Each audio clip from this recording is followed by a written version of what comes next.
Afternoon, everyone. Happy Monday. Sorry, I'm a minute late. I was wittering to myself. So, a few things to discuss here, but let's do the main two, I think, in terms of the inevitable argy-bargy beginning in the wake of Angela Rayner's resignation is, first of all, there's some alarm about the Employment Rights Bill. So I'm going to have a little look at that. What's the cause of the alarm, and do we really need to be alarmed? And the second thing is, of course, the argy-bargy has already begun over the deputy leadership contest. So the sooner that shit show's over, the better, quite frankly. But let's begin with Employment Rights Bill, because if you've opened the news over the weekend, not even just today, even Saturday and yesterday, there's various articles written by trade unionists as well as some in and around the labour movement, who are concerned about the Employment Rights Bill. Now, just to remind us where that is, it's sort of done its House of Lords bit. It comes back to the House of Commons, but the House of Lords have put some amendments in that water it down. So what we all want to do is for the government to send it back and say, no, we were happy with it the way it was. Basically, for the government to clearly state, no, the state it was in after it came out of the committee stage is how we're happy with it. Can you put it back to that, please? And then everyone will be happy. So I'm going to look at what are the reasons why some people are, a little bit nervous, and the many, many reasons why we probably shouldn't be. So I will just point out, though, I understand why people would be nervous because, at the end of the day, there have been several brain farts come out of Downing Street. And I don't just mean things I disagree with. I mean things that have provably caused them trouble that they've had to U-turn on. I mean, when you have to U-turn on something because of a backlash, that provably means you got it wrong, right? So the fact that 10 Downing Street are capable of, I mean, how many U-turns have they had? They've had two major ones, but probably a couple of smaller ones as well, but two massive ones, which just again shows that, you can't rule anything out. So the arguments for people being worried that the Employment Rights Bill will now be watered down are, first of all, Angela Rayner was a big driver of it. A former union, remember, like everyone in Labour is sort of union, but she worked for a union. She was a senior official in a union, Unison, right? And she was a huge driver of the legislation. I thought you were a Labour shield filter. They don't pay me anything. So, if you think about it, although, and this is important for when I go over why we probably shouldn't be worried, although I only say probably because you can't rule anything out. The bill itself was not part of her department. Her department was the Department for Housing, Local Government and Communities. Or was it Communities and Local Government? But those three things. And it's not part of any of those. It's part of the Department for Business, right? So really the bill was Jonathan Reynolds, who was the business secretary at the time. But Angela Rayner was actually she was really the driving force behind it. So the fact that she's gone makes people worried. The fact that one of her junior ministers that was also instrumental in it has been moved out, also concerning people. I would say neither of those things should be a concern because the bill is basically done anyway. It's not like there needs to be more work on it other than sending it back to, voting on the amendments from the House of Lords and then sending it back. One area where you might go, well, doesn't that sound a little bit worrying, is the fact that, so the TUC conference, the Trades Union Congress conference has started, right? And Keir Starmer's not speaking at it. Now, Labour leaders don't always speak at it, but, you would have expected, given that the Employment Rights Bill is just about to be passed into law, they could easily get it into law, and you would expect in the next couple of weeks before Parliament goes into recess for conference season again. So why wouldn't he go and speak to the TUC conference? So that I accept is an odd one. But I would also just say, I don't know when that decision was made, because the Rayner issue only popped up last week. that is a sort of scandal that is no more than a week old. So unless Starmer pulled out at the last minute, I don't see how that's a cause for concern. It would imply that he was no one would be worrying about the Employment Right Bill if Angela Rayner was still there. So it really is only her resignation that's getting people a bit, concerned. So then so let's say you are of the opinion, and I don't blame you for being of this opinion. You're of the opinion Rayner was this big driving force behind it. She's now out the way. Starmer is a cynical red Tory or whatever, right? So he would like to water it down. So let's say you think he would like to water it down and he now has the ability to do it. So let's say you're of that mindset. Are there reasons to not be worried at all? I would say multiple, absolutely numerous reasons. The first is that the bits that the House of Lords have tried to water down are manifesto promises. So if Labour did go along with those amendments, they would be breaking, in a very, very clear way, manifesto commitments. Because actually two of the biggest parts of the bill are the bits that some Tories and Lib Dems in the House of Lords have tried to nobble, right? So straight away, it would be a manifesto breach. Second thing is, although Angela Rayner was a big driving force behind the bill, absolutely no question about it, Starmer didn't have to let her anywhere near it. It's not part of her department, like I say. So the fact that Starmer allowed Rayner to be a big part of its formation would suggest, would it not, that he was a big believer in it himself, right? Because it didn't make natural sense for Rayner to have massive input with it. So why did he let her? Because he thought she'd be good at it and he wanted a strong workers' rights bill. And that he must have trusted her to do it because, she had her job on housing. That's a big enough job in itself. And then local government and communities, where Labour have also got major reforms. For her to do this as well, that's an extra big job that was totally unnecessary.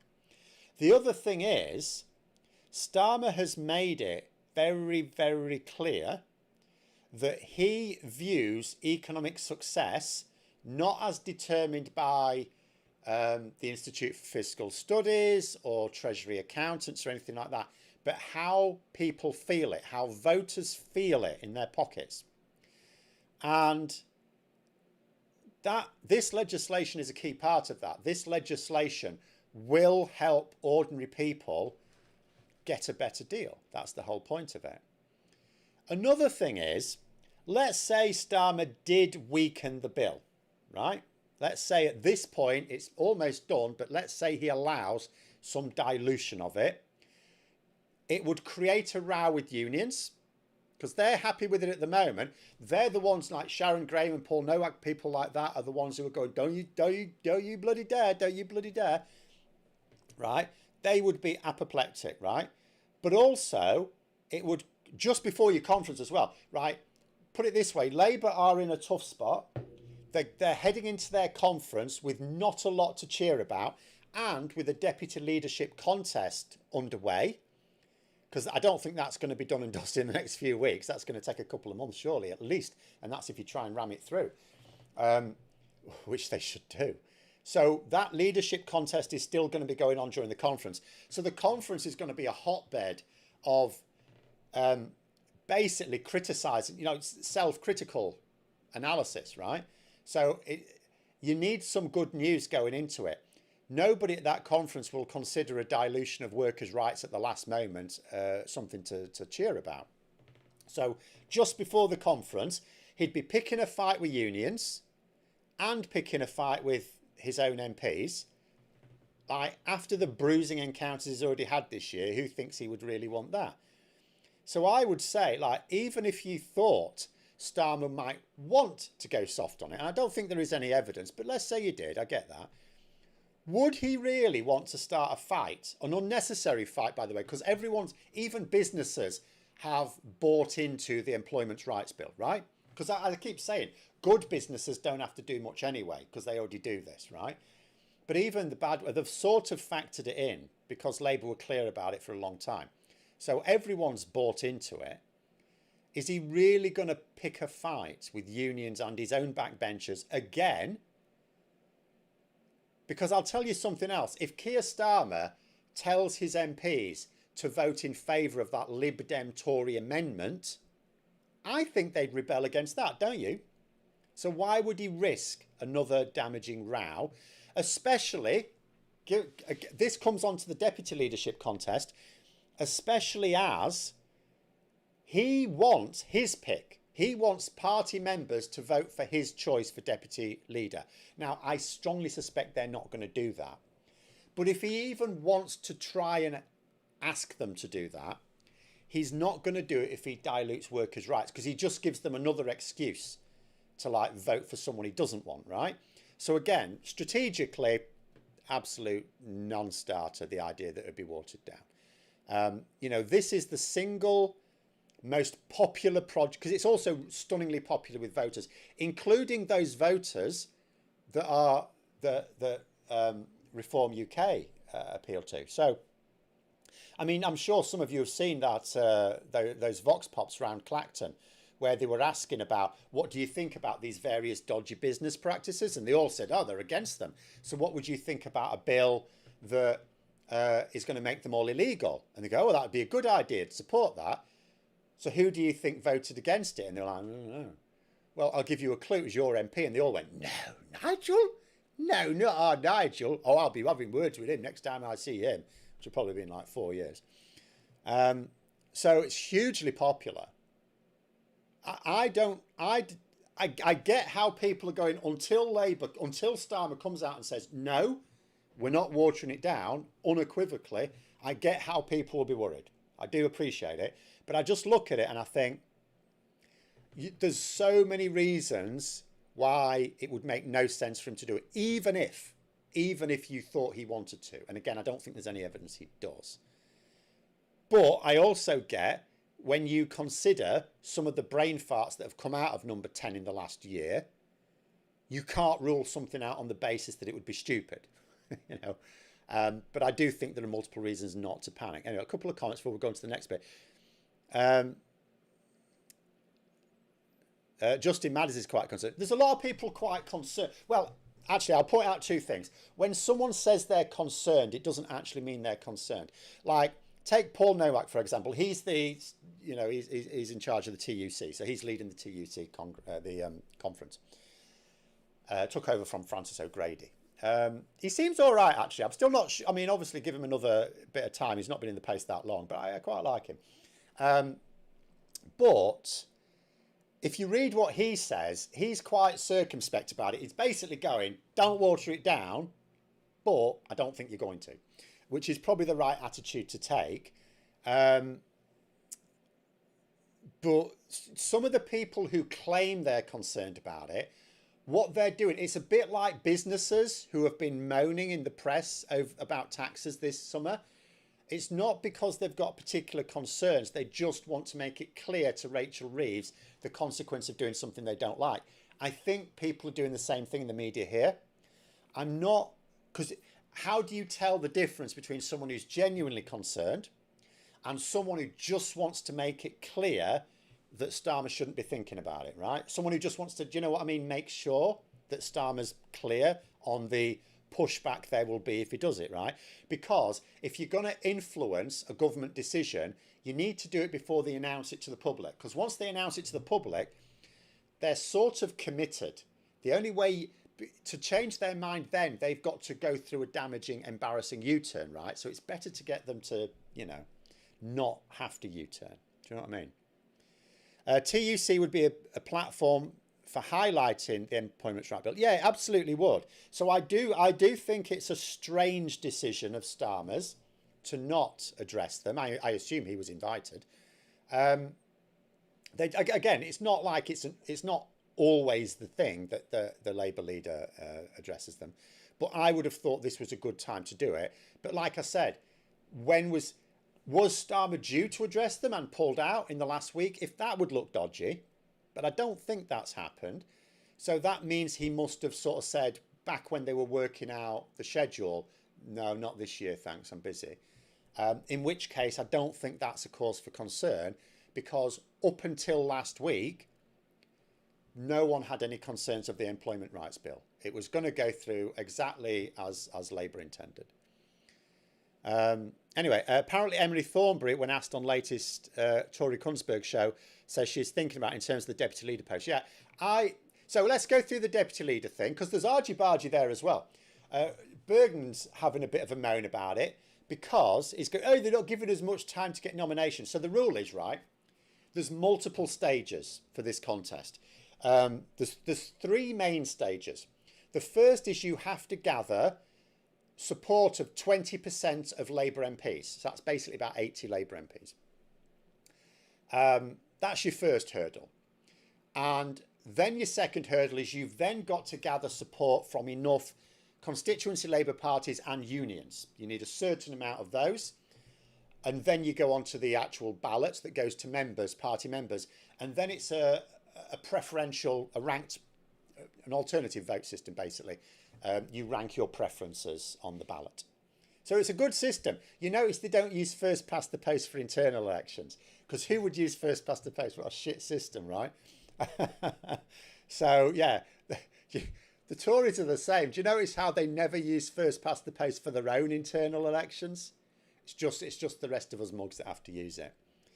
But so Bergman's moaning about it. He's on the hard left. He's moaning. Well, they're already given us a couple of days, and he's talking shit.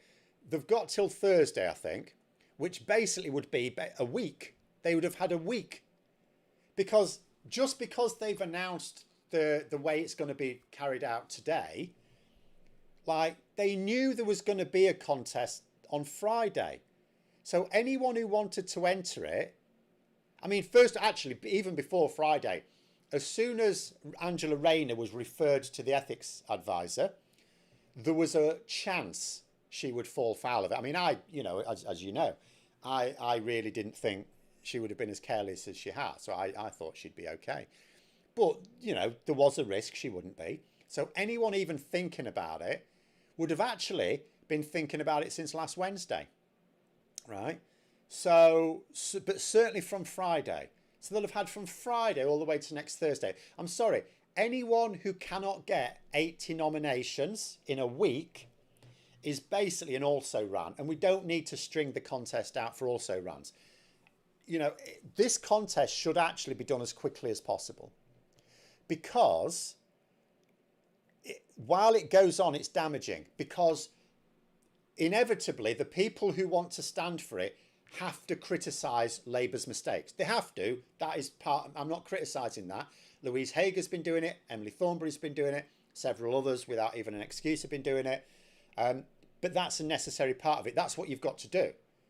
There's no point in having a candidate for deputy leader going, oh, everything's rosy, let's just keep everything as it is. That'd be mad. You're not going to get voted by that. The party members don't believe that. So while this contest goes on, you're going to get constantly the candidates and others around it using it as an opportunity to criticise some of Labour's moves. Maybe harshly, maybe fairly, it doesn't matter, but it's still critical, and the Tory press will lap it up. So the longer it goes on, the longer you get that. And and if people try and argue, oh, but you want it to be long so people can make a decent decision, like, people aren't going to make a decent decision. Basically, the members are going to be presented with a ballot, and they're going to vote for the one who seems to be the most at odds with Starmer. That's how it's actually going to work out. Starmer wants his pick. Apparently, he's pushing Shabana Mahmood, so it looks like she will stand, and he wants her to be the pick. I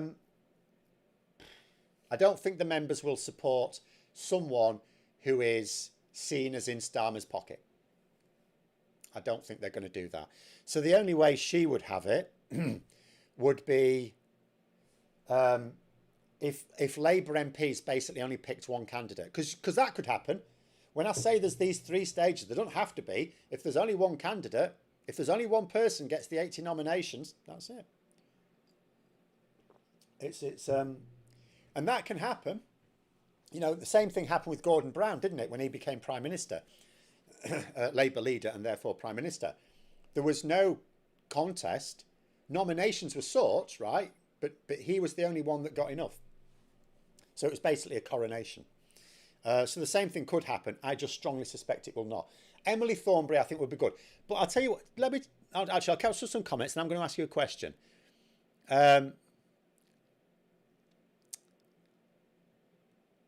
Vince there saying the Clacton voters also wanted the protections of the ECHR, but support Farage just called to leave it. Yeah, I mean, some people are a bit weird. This is why you get the snippy attacks, because they can't deal with that level of pragmatic analysis.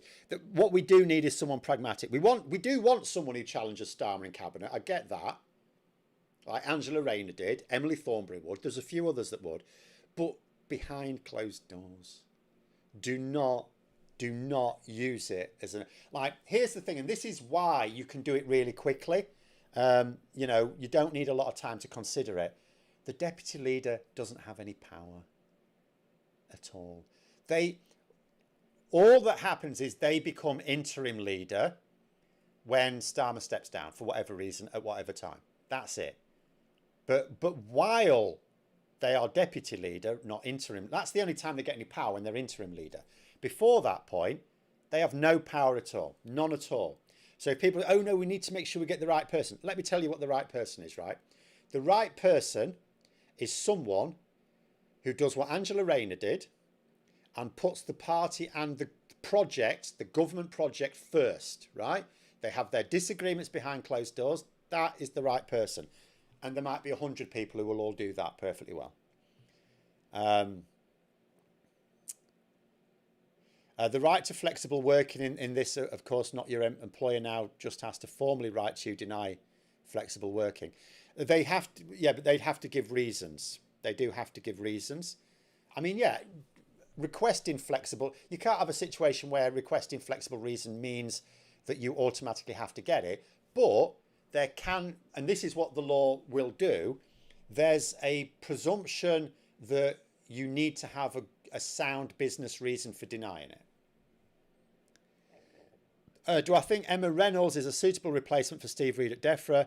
Do we think she'll be as tough as Reid has been on water companies? Honestly, couldn't tell you, because this is her first gig as Secretary of State. So we'll just have to see. I mean, I wouldn't have moved Steve Reid because I was very happy with Steve Reid. I mean, I already said what I would have done at the weekend. I'd have made very few changes. There's no need for changes. Whatever problems Labour have, none of them are down to the cabinet. Right? Let's go. I actually wrote these down. I wrote down 7 problems that Labour have had. There are more, by the way. This is not an exhaustive list, but the ones that, you know, the biggest ones that I thought. Let's go down them and whose fault they were.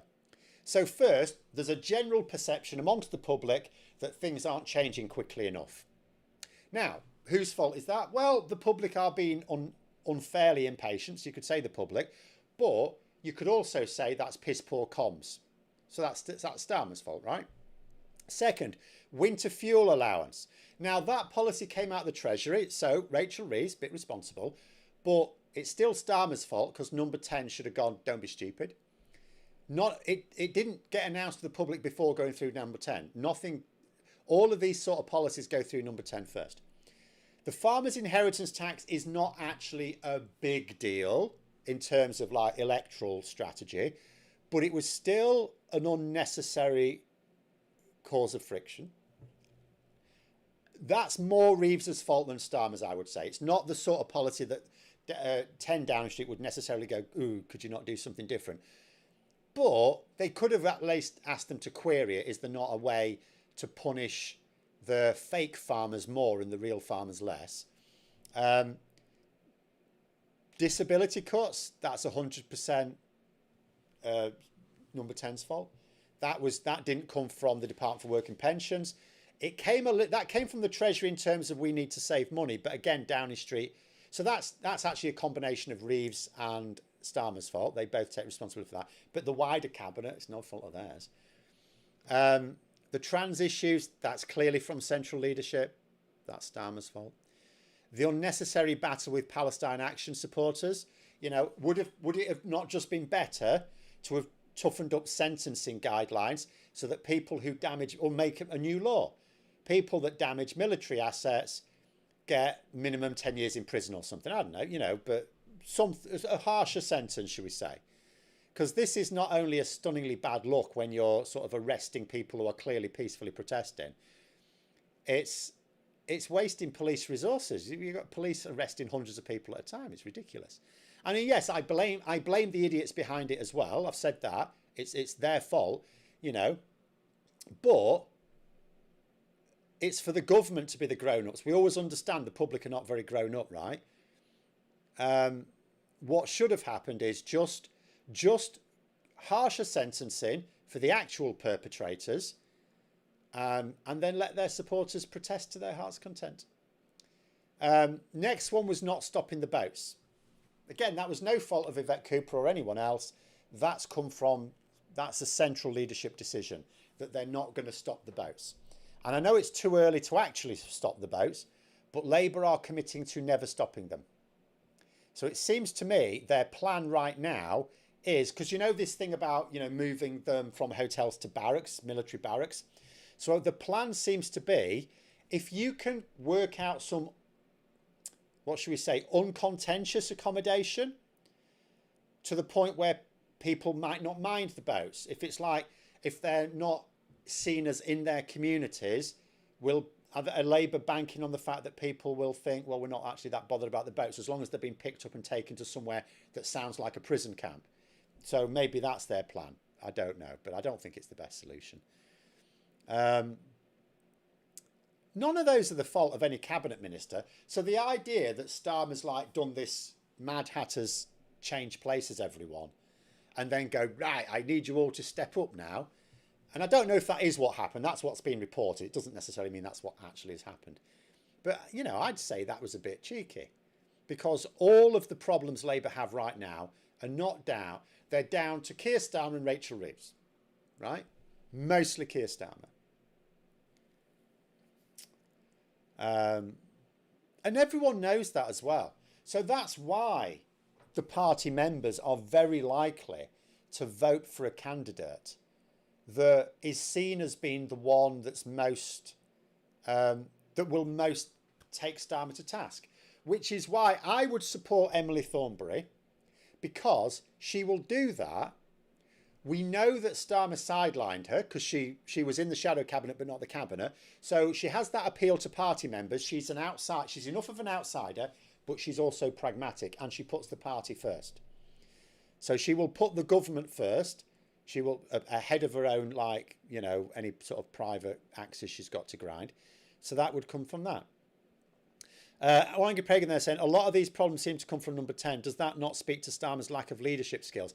I would say more political acumen, because I think a positive of Starmer is he recognises he's not a natural politician, and he's not.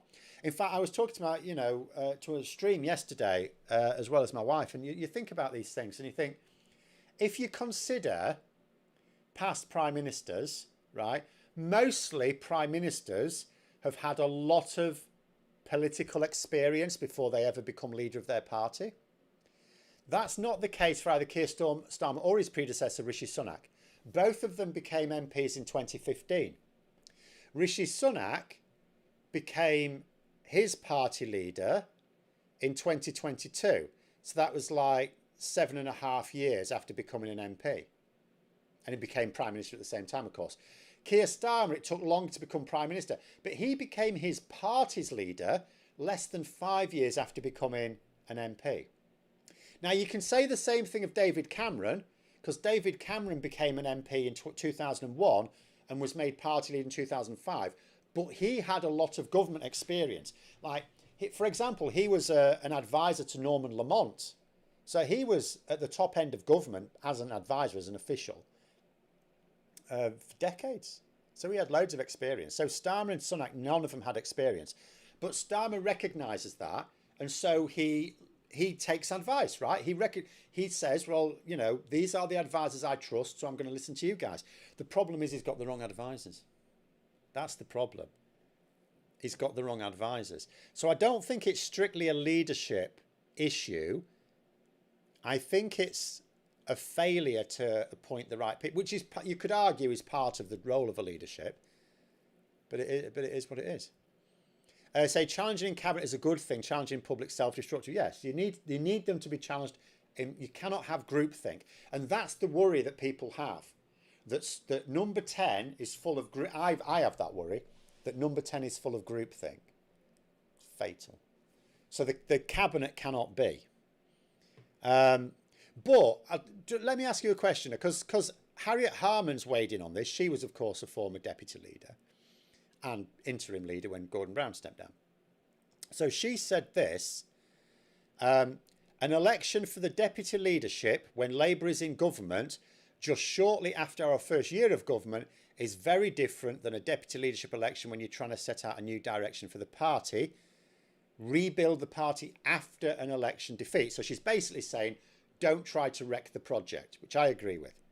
And then she said, and what I think we need is somebody who is not a counterpoint to the leader, but is complementary to the leader. Yeah, I think you can have both. I think Angela Rayner was both. Will broaden the reach of the leader and galvanise the party.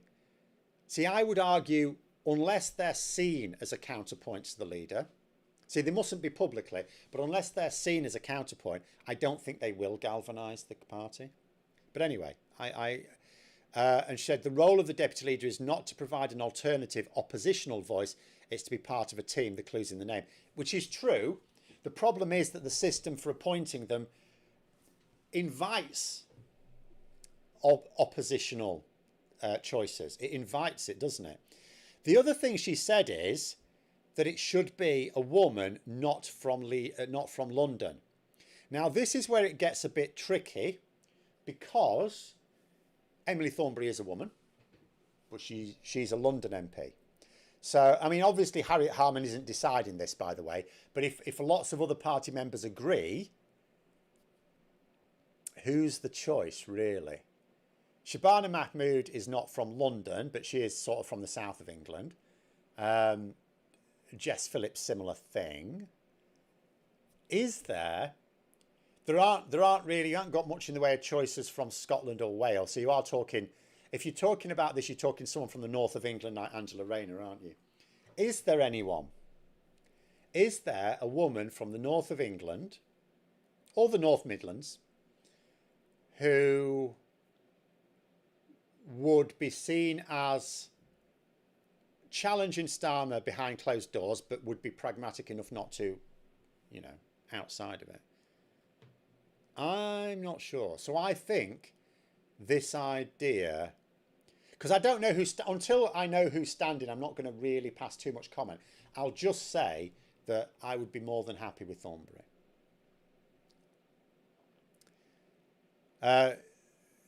Saying there are no non-posh women outside London. There are, but what I'm saying is, are there any with the gravitas?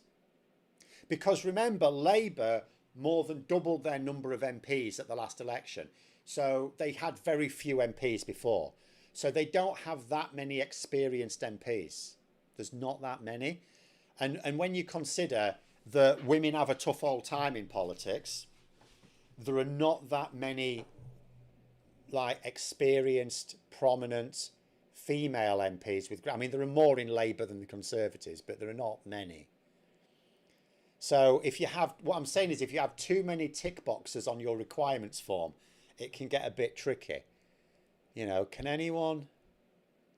Is my wife into politics too, or does she send me into the shed when I start? No. She is, but she is. Shall we say, she's disaffected. She really got into it. She was enthused by Corbyn, like a lot of people, and really disillusioned after that sort of project fell on its arse. But she still talks about it. She won't talk about it much with her mum, because her mum uses all the gammon talking points, right? But yeah. Who's the recent Labour leader with the most parliamentary experience? Tony Blair or Gordon Brown?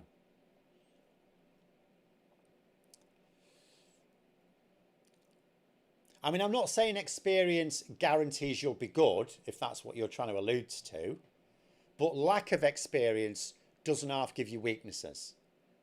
Now, I'm not saying, obviously people know here, I'm not saying they shouldn't have picked Starmer. There was no choice in the matter. Of course they had to pick Starmer. There's no one else. But it is nonetheless a weakness. I mean, his lack of charisma was the obvious weakness, but another one was his lack of political experience. Not that he has no, he had more political experience than Sunak. I will point out, he was very political in his youth.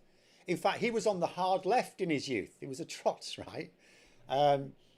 But then he had that whole legal career where, although he obviously had a political mindset, he wasn't active in politics. So when he became an MP, he'd not been active in politics for very long. Thornbury were more sympathetic to the trans community. I wouldn't lean too much into that. It is definitely true, by the way. There's already lots of people in the cabinet that are. The reason for Labour's shift is not it's not politically driven. It's strategically driven. It's driven by advisors. So I wouldn't hold out much hope for that. You can argue maybe Thornbury will be able to come up with some better counter arguments that the current cabinet are failing to deliver. Maybe. But because we don't know what's been said in cabinet behind closed doors, we don't really know if Thornbury will add anything to that. Yes, she's openly a trans ally, definitely. But I mean, so was Starmer until he was persuaded that strategically he had to stop being, didn't he? But there we go. Your wife's in the Your Party, isn't she? No, she's not. No, she understands that's a bad idea. If the hypothetical, then last one, because we've sort of gone well over time. If the members do indeed choose someone more combative, who do we think they'll choose? I see Clive Lewis being bugged by members to run. I'm not convinced Clive Lewis would definitely be a bad choice. He might be. I'm no fan of Clive Lewis's dickheadery on social media, but he isn't guaranteed. He's not stupid, right? He's not guaranteed. I think so. Let's say Clive Lewis did put himself forward and got the 80 nominations. And I think Starmer would try and urge his MP. I think Starmer will try and urge Labour MPs, and he's meeting them with them today, I think, isn't he? I think he'll try and urge them not to throw their weight behind a dickhead, right? So anyone who doesn't toe the party line, I think he'll try and urge them not to. We will see what happens. But let's say Clive Lewis found himself with the 80 nominations. I think he'd easily get the Union and CLP nominations, and he'd have a very good chance of winning. I think the best thing Starmer should do at that point is give him a cabinet position, minister without portfolio. You don't put him in charge of anything, minister without portfolio, but put him in cabinet. Let him have his say behind closed doors. And I only think maybe, I don't know, maybe he will be sensible. As long as you don't try and freeze him out of cabinet. Because Keir Starmer doesn't have to. I think the assumption is they'd be in cabinet. I think that's the assumption. Keir Starmer doesn't have to because cabinet's government, it's nothing to do with the party, it's government. And the deputy leader of the party has nothing to do, it has no government role unless Starmer chooses to give them one. But I would say if I was Starmer, bring Clive Lewis in close, make him minister without portfolio, put him in cabinet, let him have his full say, and that would be the best way to deal with it. And at that point, I'm not convinced Clive Lewis would necessarily be a bad choice. He might be. I'm literally on the fence on it.